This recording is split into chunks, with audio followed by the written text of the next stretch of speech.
Good morning, wonderful people. Welcome back to another episode of Dana Like Us. I am so happy to welcome you guys back. The Kamala Harris episode is doing well, especially on YouTube. Thank you. Um, I am enjoying doing this series. It's fun for me to do. This week, I'm just gonna go off the rail a little bit, right? It's not gonna be like really off the rail, but it's a little bit off the rail. Like this is like an unscripted. This is like first thoughts of what's going on with the Mpox vaccine. So please just follow along, and please don't misconstrue what I say because, come on, y'all, you've been listening to this podcast for a while. You know already my sentiments on things. You know how I speak. You know that I have a logical mind. I have an emotional mind. I have I'm very self-aware. So please don't misconstrue what I say. Just listen to where I'm going with this episode and comments if you have questions, if you have other comments. But yeah, so let's begin. Lately I've been thinking about my childhood a lot. I've been thinking about growing up in the refugee camp or growing up in a very multicultural setting and the importance of the life lesson that setting has provided me, right? And one of the things that I can say for sure about my upbringing is that I cannot watch another person suffer and not want to help. Like, if there's one thing that is so true about me, if there's one thing that is ingrained in me, is service, is helping others, is helping people who are in need, is like, it's like when I was a teacher, my students were my kids, and I don't even have biological kids, I have a niece and everything, but I don't have biological kids, but those were my babies. Their tears were my tears. Their worry were my worry. Their tantrum was my tantrum. Like I could not like it. And people think that being a parent is that, oh, you're a great parent if you love your kids or you're doing everything for your kids. But to be honest with you, real parents are people who can raise other people's children the same way that they will raise their children. It's even said in the Bible, it's like, love thy neighbor like you love yourself. So if you see somebody mistreating somebody, it's because they don't love themselves. Because how can I give something that I don't have? How can I love you if I don't love myself? So to me, helping others is very critical to me. Helping people is like, when something is going on, my first instinct is to like, okay, what do that person need? Like help, right? Be of service. Actually, that's why I started politics, because I wanted to be of service, in some sort, right? So when things occur, when there's like an outbreak or a disaster in another place or war or something, like and people who've been close to me will like know this about me. Is like, I remember when the Afghanistan debacle happened, where troops were removed from Afghanistan. I was literally depressed for a week. I get depressed on things like, my mom would be like, "Why are you sad?" I'd be like, "Don't you know what's happening in Bangladesh?" And then my mom's like, "Wait, what?" Like, that's why you're sad, So it's good and bad, because it can be like, sometimes it just be like overwhelming. So I will stop watching the news, because I'm just like, and I grew up watching the news. I grew up learning about other people, other cultures. I grew up in the midst of different people, different cultures. So it comes like, second nature to me to worry about what's going on in Myanmar. It's second nature, right? You grew up watching the news and feeling sorry for other people. When 9/11 happened, everybody cared. But then you move here and you figure out that people only care when it benefits them. People will only reach out because it's trendy. People will help out because they want to feel good about themselves. Whereas, like, to be honest, I don't know if helping makes me feel good about myself. It makes me feel good that I helped somebody. It makes me feel good that, like, there's this saying in Lingala, it's like, don't, like, and it translates like, don't do something for you to take praise, right?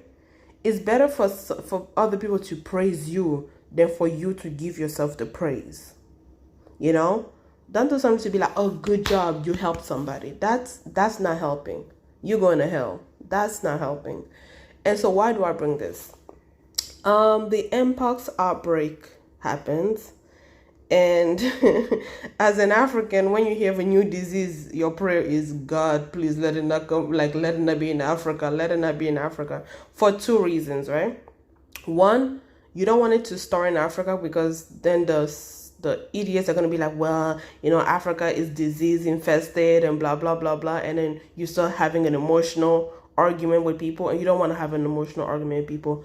The second reason why you don't want something to happen in Africa, to be an epidemic in Africa, is because we don't have the resources to address it. And we know as Africans, we are not the top priority for Western help. We are, for lack of a better term, at the mercy of the West. And we also know that we are not a priority, right? So we can talk about, but here's the thing, Africans are smart. We have doctors, we have scientists, we have all of that. We just don't have the infrastructure. We don't have the strong governance. We don't have this, like, most politics in Africa still follow the colonialism trademark of, when you get into power, enrich yourself, don't give a damn about the people, basically, right? So it's like they got this from colonialism, and they are continuing the tradition of when I get into office, it's about me and my family and the people who like me and my tribe and everything. It's not about public service. It's not about serving others. They pretend they do during election. They give people food during elections, but in order for them to vote for them.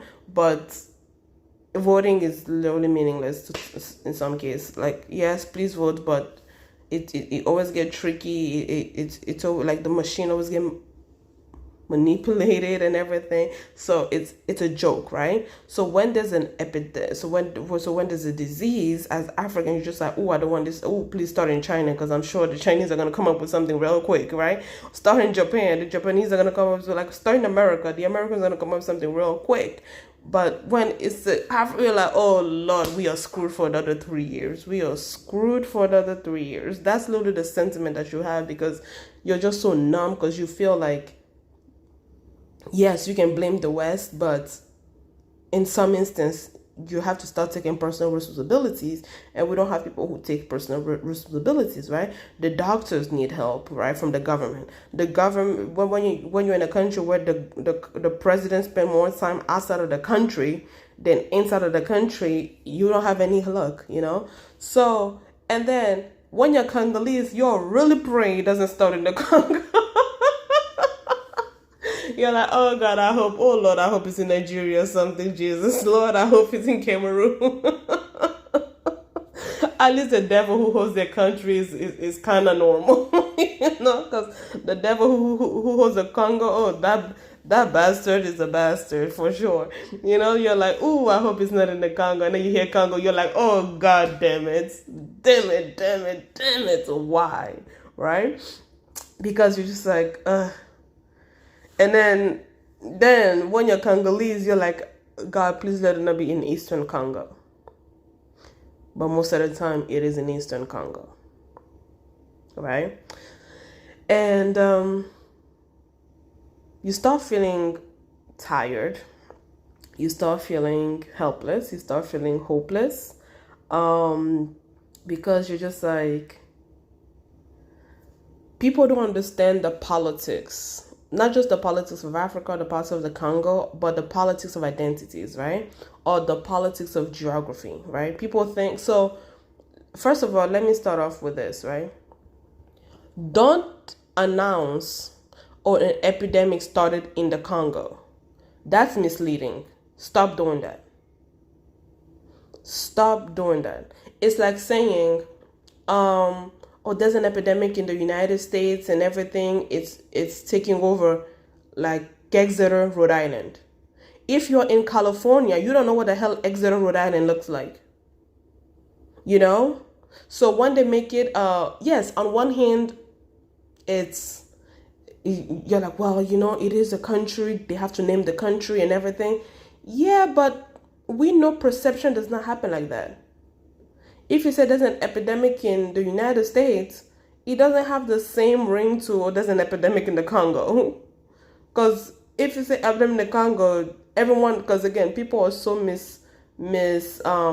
educated about African geography or Congolese geography, they would think everyone in the Congo is suffering from the epidemic.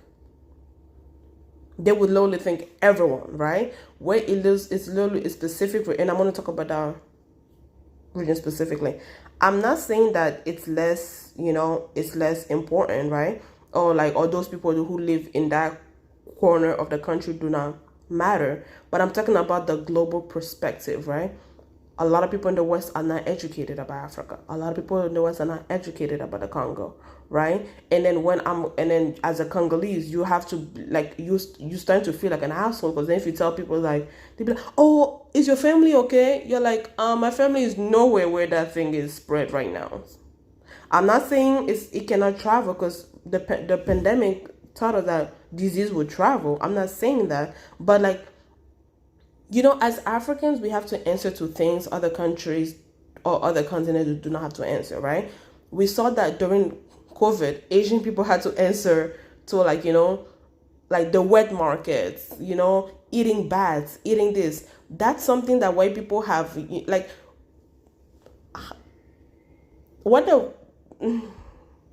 Because your emotional side, every time someone comes to you with some bullshit, you're like, well, technically, most of the diseases that happen in Africa started in Europe anyways. You just got a cure, and then you're not share with us, right? That's the emotional answer that you want to give them. You'll be like, well, white people disease kill more people, as the Native Americans. You just want to, you just want to, rebuttal with something that would, although true, but, in this day, in this context will sound outdated, right? Well, you guys killed more people with your white diseases, with your European diseases, because y'all don't like to take showers and everything. You know what I mean?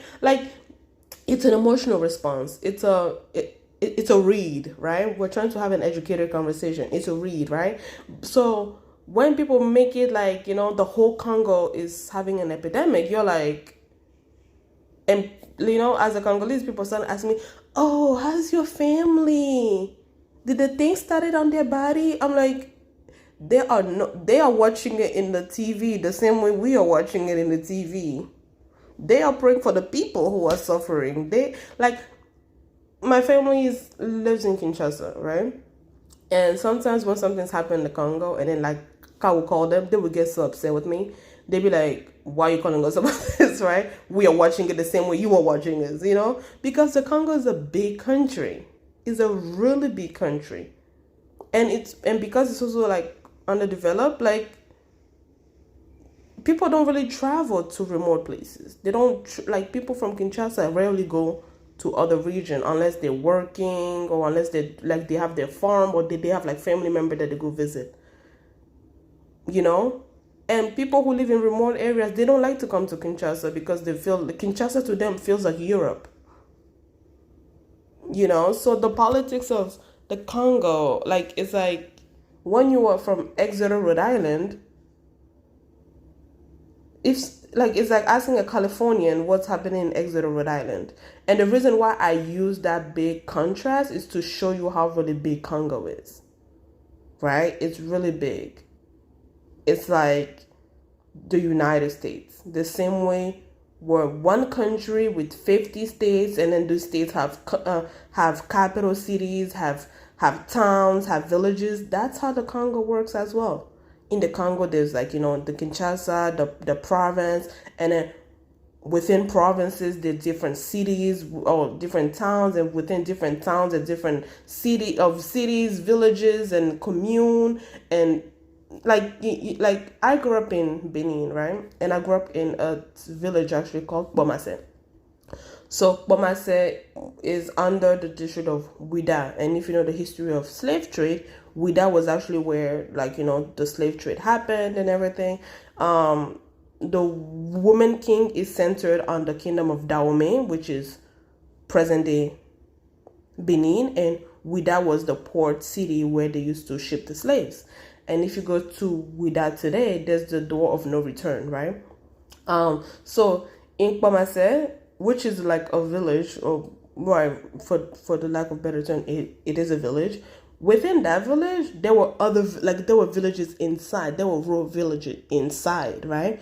We used to leave Kpamase to go to like remote places to go, like, get like, yuca, go get cassava and everything. When I moved to the United States, I remember this girl, she was asking me questions, right? She was like, "You're from Africa?" I'm like, "Yeah." She's like, "Oh, that's so cool. Did you live like in huts or something?" I'm like, what is a hut, right? And she looked at me weird. She was like, "Wait, you don't know what a hut is and you're from Africa?" And then so she showed me, I didn't know what the word hut was, right? So it's not I didn't know what a hut was, I just didn't know what the word was, right? Because again, I spoke like, like I'm learning English and stuff. So she shows me a picture, and I looked at it. I was like, "Oh, those are in villages." She looked at me like, isn't, like, you could tell she was thinking like, isn't all Africa a village? Because I was trying to tell her, like, no, those specific type of houses, you will find it in villages. You will find it in remote villages. In the village that I grew up in, we did not have huts. I did not see a hut. But when I would go to the remote areas where people are walking 20 minutes to go get water and everything, you will see a hut. So, and my guy was in Nigeria, and I remember, like, like my news alert came in, and then they were talking about like Mpox cases in Nigeria, because there's two type of Mpox, and there's one that started in West Africa and there's one that started in the Congo, right? And then so I texted him. I was like, "Hey, like, I hope that you stay safe and everything."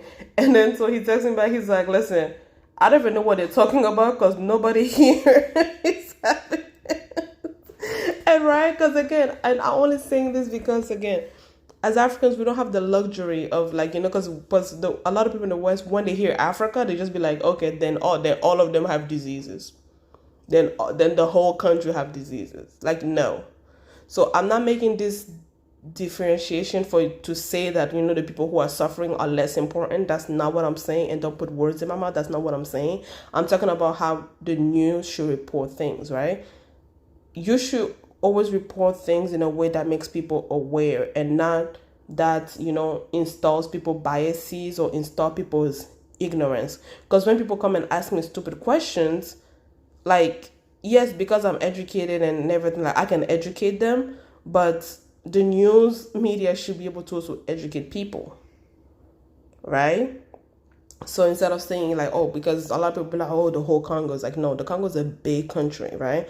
Again, think about the contrast that I made about if something started in Exeter, Rhode Island, and then you're asking Californians about how they feel about the epidemic, and they will look at you weird, right? They'd be like, "I'm from California, I'm not from," So literally, that's the reaction that people are having. But nonetheless, that doesn't mean that the people who are suffering are less important. Okay, so yeah, so you have, and the also thing people, and then sometimes like somebody's like, "Oh, how come a lot of disease starts in the Congo and everything?" Blah blah. First of all, no, it don't. It does not. So shut up. It does not. But here's the logical answer to that, right? 60% of the Congo is a jungle. The Congo is a big country, but 60% of the Congo is the jungle, the equatorial forest. So the forest takes up 60% of the country.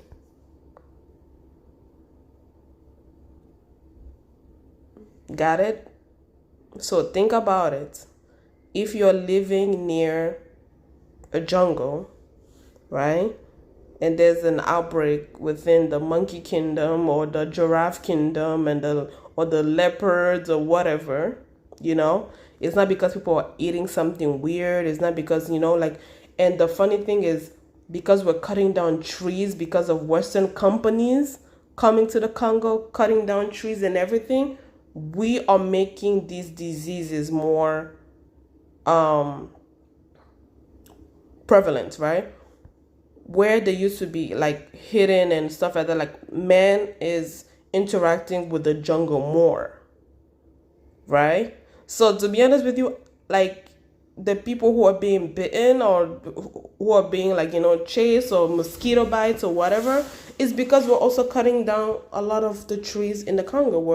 We're demolishing the forest, which is bad for our biodiversity, right? We remember from science class, we say that if you like if one thing is missing from the chain, everything gets disrupted. So yeah, cutting down trees, interacting more with in the wild, people who are getting employment with these companies who are coming to the Congo to cut down trees, or to go into the forest to look for things that they need for the company. People are interacting with the wild, so they may interact with like they may step on something. They may like they may step on. So it's not just like, oh yeah, you're eating something weird. Like no, it's not that. So, and then you step on something or a mosquito bite you that you were not familiar with, you get sick, and then you go back and then you spread the disease and everything, right? So that's also what's happening. So be educated about things. Don't ask, be like, oh yeah, is it because you gotta eat monkeys? No, we don't. Okay, well, some cultures don't. Some cultures don't, So yeah, so the other thing that's happening is like deforestation is causing a lot of disease, So you can even check out, like you can Google it, like, there's a link between deforestation and the spread of infectious disease because we are interacting with like, like the animals that we're not used to, that we don't see and everything, and they may carry something, they may chase you, they may bite you, or you may step on their poop, or you may they may spit on you, so there's that, right? So let's talk about Eastern Congo. Eastern Congo is a sensitive region because not only it's a region at war, but that region is also housing a lot of refugees. And again, I did not grow up in those type of refugee camp where it was very condensed, where people were living in tents and stuff like that. So I can only imagine how hard it is to kind of like, contain people in that environment. We had houses. Everyone went to their house. If they told you guys to like, to shelter in place, you shelter in place. You did not go anywhere else, But when you're living in a tent, you're sharing with like people that you don't know. You're living with families that you don't know. You're mixing. You're going to get water and the same thing. It's like, yeah, there will be a spread of disease. So not only are you at war, not only are you in a refugee camp and something, and now there's a epidemic in the region and all that, it's hard to protect people. It's really hard to protect people. And then you look at how far Kinshasa is from those regions. Look at like these people don't know again, a Californian don't know nothing about Exeter, Rhode Island. And someone from Exeter, Rhode Island doesn't really give a damn about someone from Los Angeles. So there's a major disconnect. So responses become like a big deal, So these people are not, when you're a refugee, you depend more on not just on, like, you don't depend on the host country, actually. You depend on the United Nations and international organization more than you depend on the host country. Because the host, like I remember for us, like we depending on the United Nations High Commissioner for Refugees. They were the one that brought us the food every month.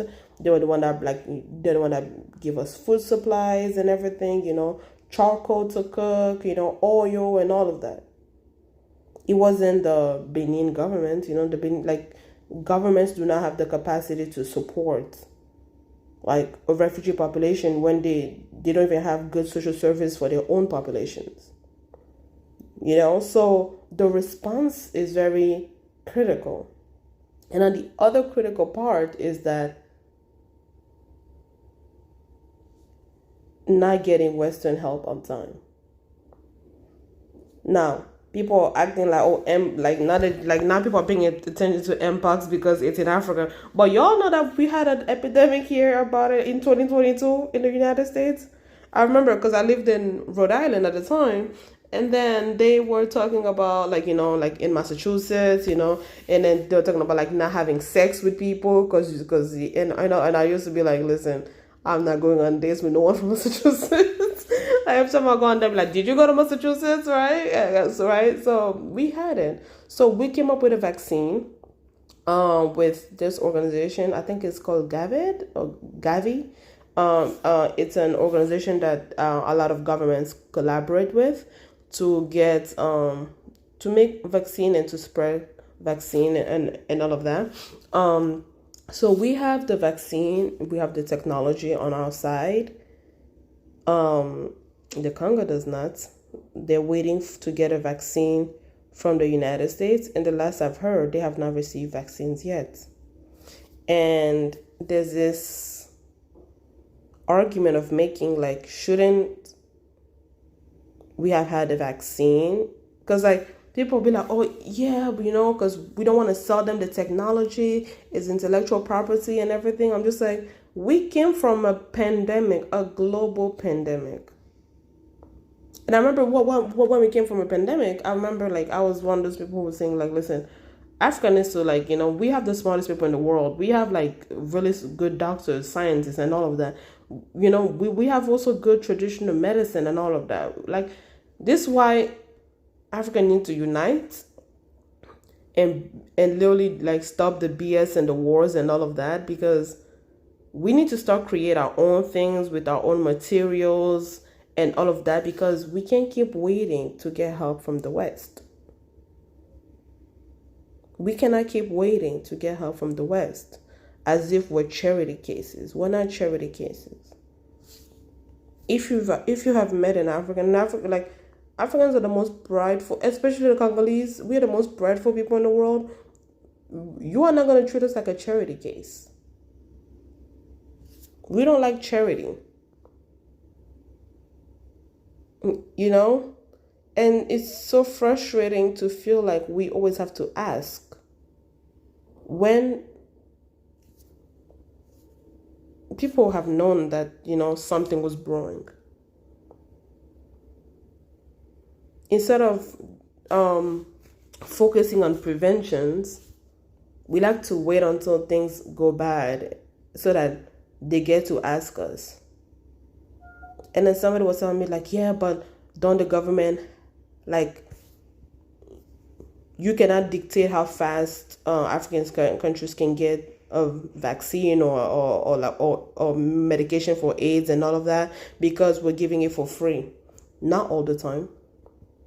That's a misconception that most people have. Foreign aid is not free. Foreign aid is not free. Listen, African countries had to pay to become independent. And people are like, what do you mean by that? There were laws in place by the French to pay them for their infrastructure that they did when they were colonizers in Africa. Ask Haiti. Haiti is a good example. Haiti had to pay France for removing France as their oppressor. So if we had to pay to have you to agree to not colonize us, do you really think you're going to give us the vaccine for free? Foreign aid is not free. I will do a deep dive on that in another episode, but please don't, like, I remember when Trump came and he was like, yeah, like, he's gonna cut funding to NATO, to like humanitarian aid, and then people were happy because they were like, yeah, because like we're giving away money, we don't get anything from it and everything. I'm like, well, the only money that you're giving away that you're not getting it, like anything from it, is the one that you're giving to Ukraine. Sorry, but that's the truth. Because all you're gonna get from Ukraine is like, oh yeah, not another Russian state, right? If they win, they'll be like, okay, they're not another Russian state. But there's no there's no monetary value that you're gonna get back. All you're gonna get is like make sure he's not a Russian state. But the money that we give to Africa, oh Lord, we get 30 times more back. Foreign aid to Africa, especially Africa, is not free. There's this video that you guys should Google on YouTube. Is actually is foreign aid free, and this guy breaks down how much, like, if you give $1 billion in foreign aid to Africa, America gets back 20 times more than that.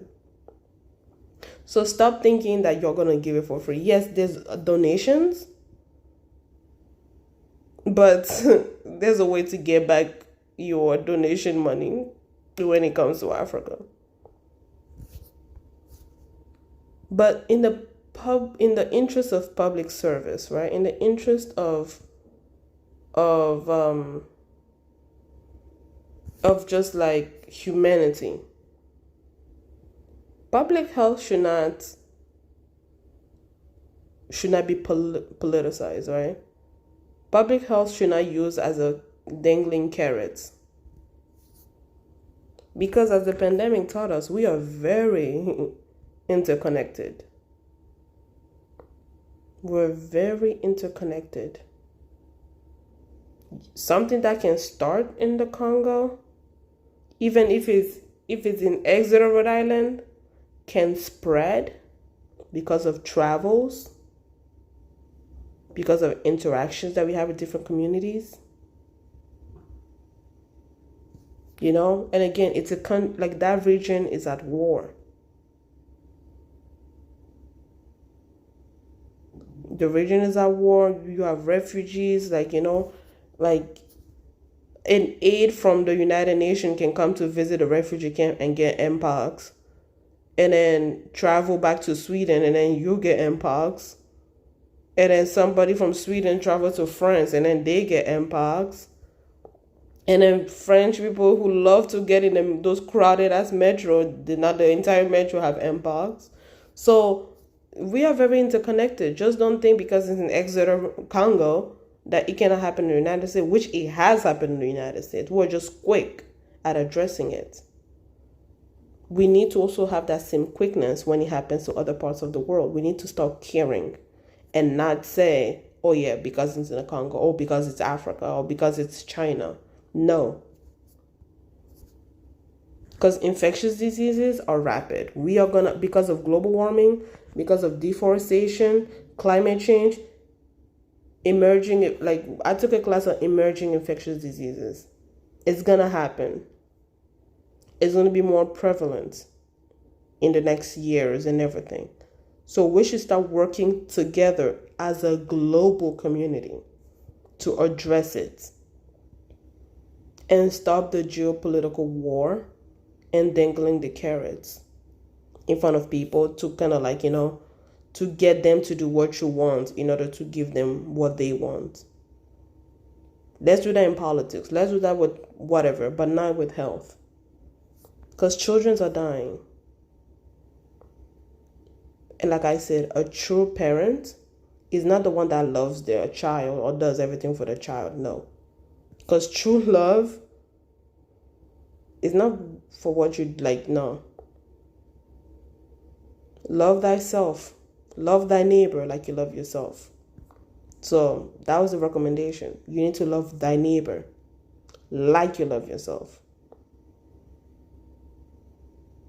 Because in case of public health, it's like, if you don't help the Congo, then you don't give a damn about you getting Mpox. See what I mean? Oh, Lord. Okay, y'all. that was all the spiel I had for today. Um, so some housekeeping. I should have done it in the beginning, but I've noticed that. So my podcast was actually hosted at Anchor, but now the platform has moved to a Spotify platform, so I can add music. The way that I used to do in my old episode, where I used to add music, like an intro music and an outro music and everything. I'm gonna try to figure that out on how to do that, because I just or find like a better way to kind of do an introduction, because yeah. But nevertheless, thank you for listening. I'll see you guys next week. Have a good day. Bye.